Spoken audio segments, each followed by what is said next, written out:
Any other question?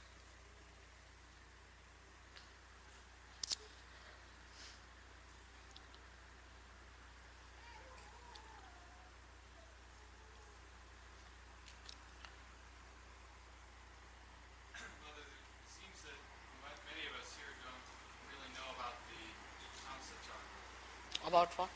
About the Hamsa Chakra. Hamsa. In terms of understanding how it relates to the Vishuddhi and what we can do to strengthen our Vishuddhi. Hamsa Chakra stands between the Vishuddhi and the Agya, as you can see clearly positioned like that. But from Vishuddhi, there are many nerves which pass through Hamsas and end up here. They don't all go to the brain. Or we can say that at this time, at this point, all our reactions, which are what you call reflex reactions, finish off. So, supposing now I get some dirty smell, I'll close my nose like that. Or if I can't hear, I'll just pull my ears like this. Or if I see something dirty, or if I see something jarring, my eyes will close automatically. If somebody tries to put a pin through me, immediately I'll spontaneously. It's all built in within my system and your system too, that you react with reflex action.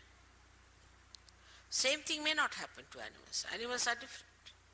Some animals have certain reflex actions, some have some reflex actions. But we are different, and our reflex actions, we are all practically just the same. There's not much individuality. There isn't much difference in our reflex actions. At the most, with conditioning, somebody might say, yeah, somebody might say, oh, somebody may say something. That's different. But the reflex actions are just the same.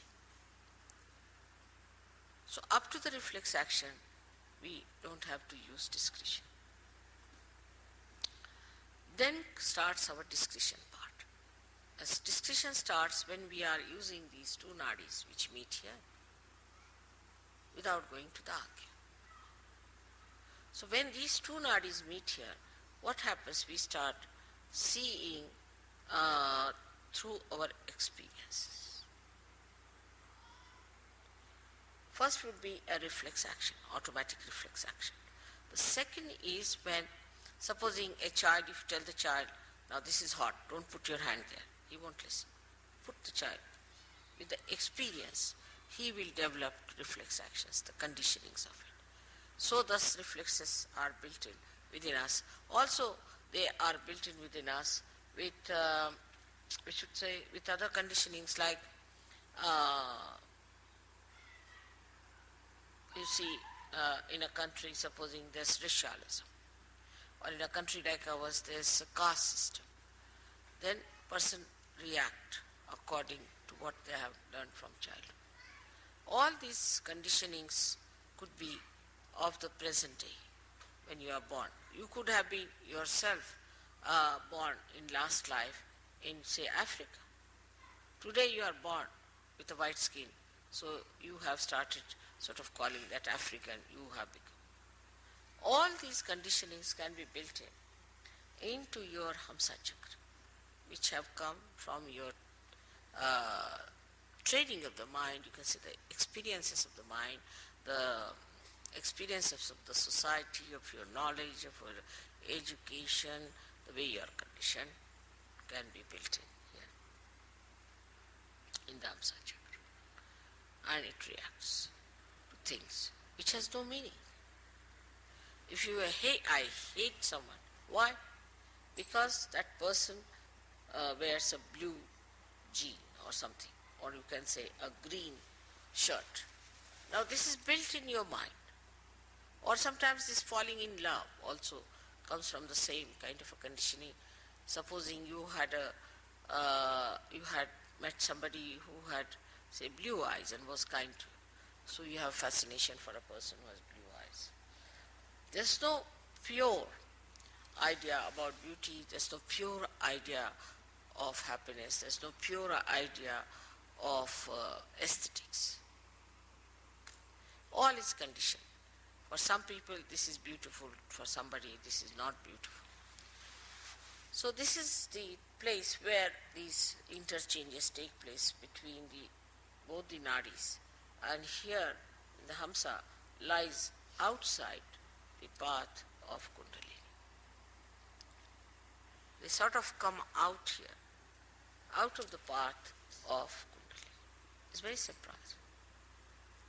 When the Kundalini moves, she goes from Vishuddhi direct to Agya. Now, how can we improve our Hamsa then? It's a big problem. Because if our Hamsa is sick, is over-conditioned, the Kundalini cannot work on it. It just gives up. Now, so for Hamsa we use all these physical things. Like I said, put the ghee in the nose. Keep it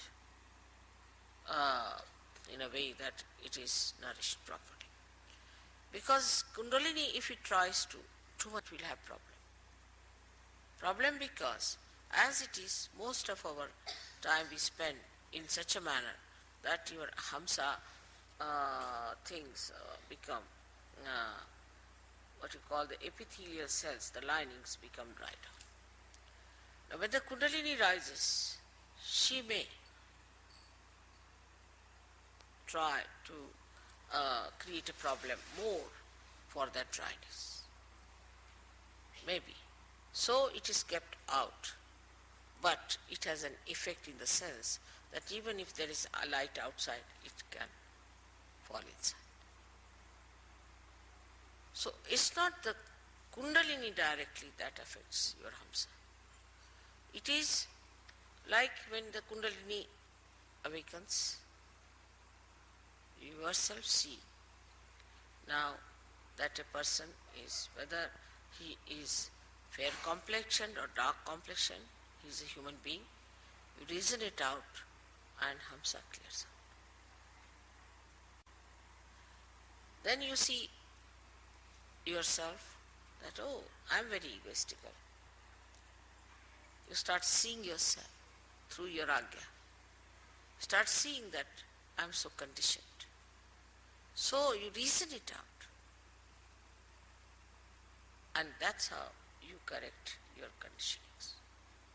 This is what is Hamsa Chakra. So Hamsa Chakra cannot be done if just you are a realized soul, but is an effect, is the symptom of your Kundalini awakening. Some people think that you develop discretion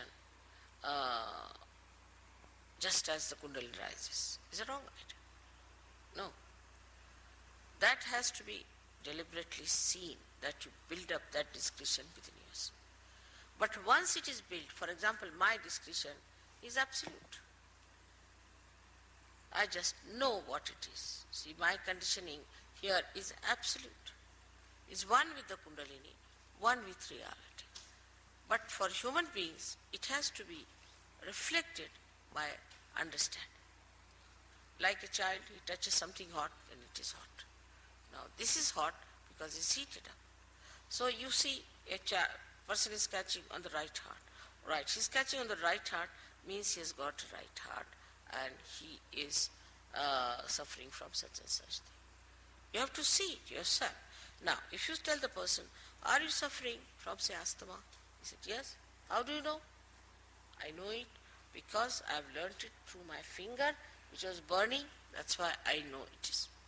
But supposing somebody has an asthma, and in that place the part, your Kundalini, you will get asthma immediately. You see the point?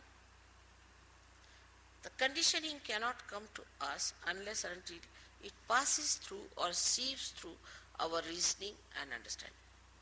Are you understanding, Rustam, the point? It cannot work out.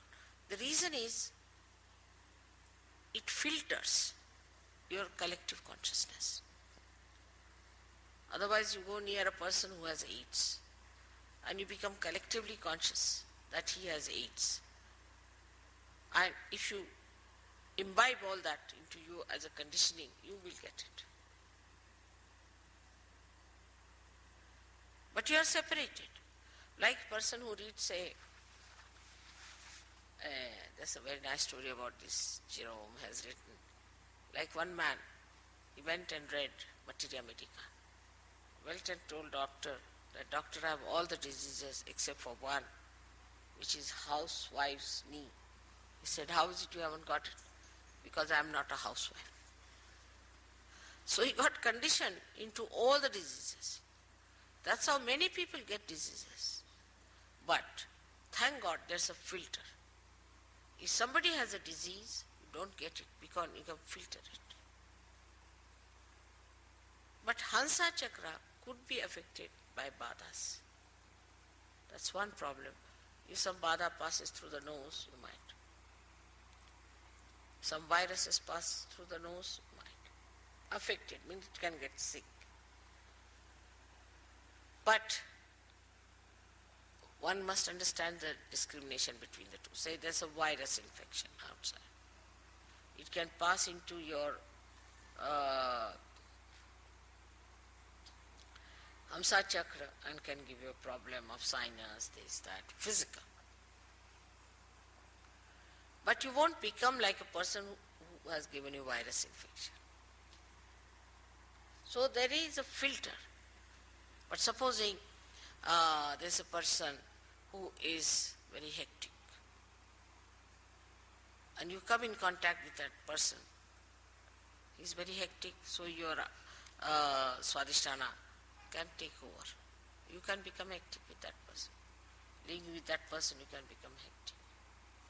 But as far as the Hamsa is concerned, with anybody you live, your Hamsa doesn't carry the complete impact of that because there's a filter. So now if you have to develop the discretion, you have to learn. You have to understand. It doesn't come automatically. But with children who are born realized, their Hamsa is so developed that they know it. What is right, what is wrong. Because their Hamsa is so much trained that way. They don't have to use much understanding.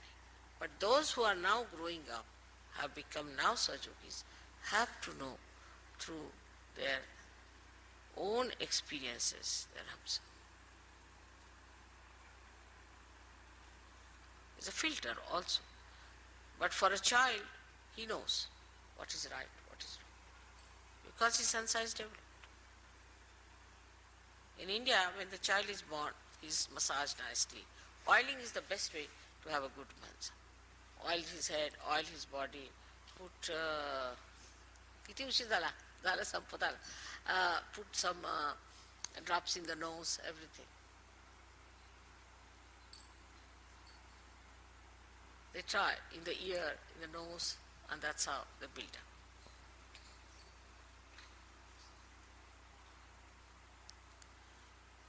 So, what I have to say that physically you should help your Hamsa Chakra by using ghee and all that, and mentally you should use it by learning things in experience, what to do, how to do it, how to work it out, how to establish. Basa.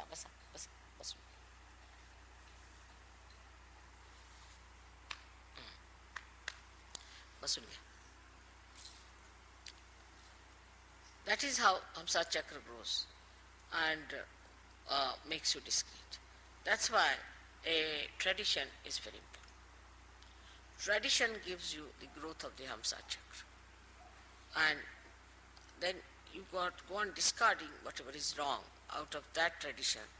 Then again, you keep whatever is good. You give it to your children, to your children, to your children. So the discretion comes to a person who is traditionally built up better than a person who has no traditions.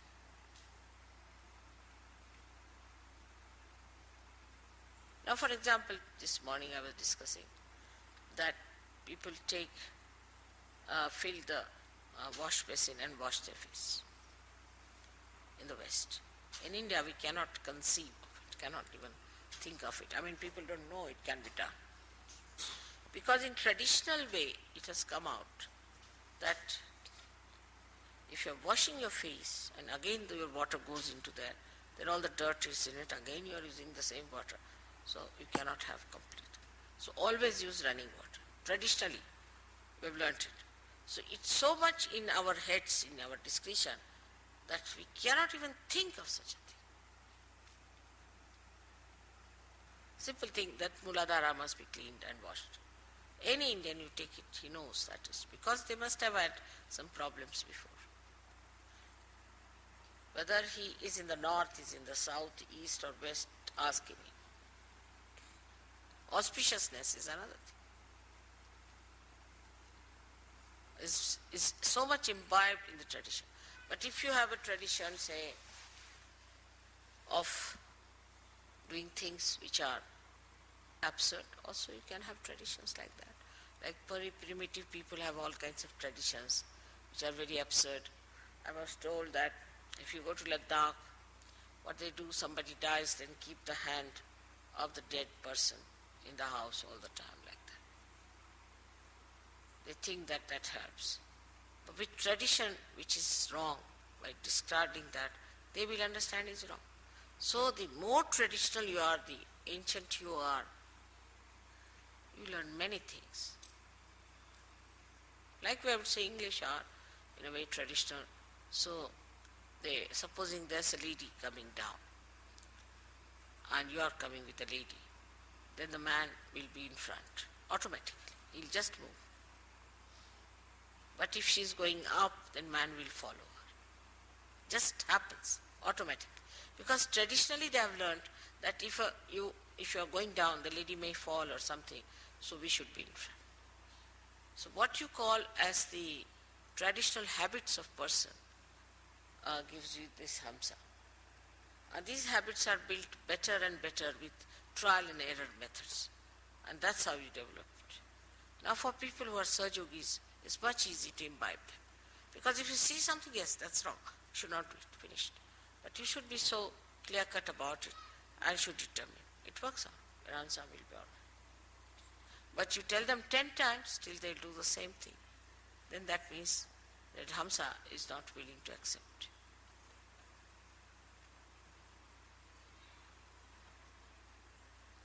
But you must nourish it, you must look after it, you must, as I said, also the kajal is very good for Hamsa Chakra. All kajal and the oil in the nose, ears, is very good. All acts for that. Even, say, talking to other person, to talk discreetly, is to say something which doesn't lose its power of affecting that person. Like if you say something very harsh, then you should know how to neutralize it so that he retains that into himself. All these discretions only come also by tradition.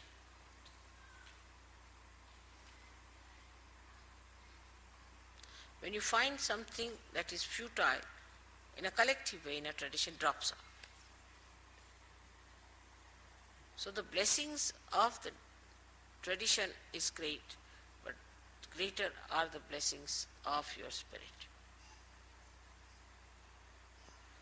And the blessings of the spirit are such that through your vibrations, immediately you know this is wrong. But you have to be honest about it, and you just give up. You want to ascend, you want to improve your vibrations. So for that, whatever is needed, you will do.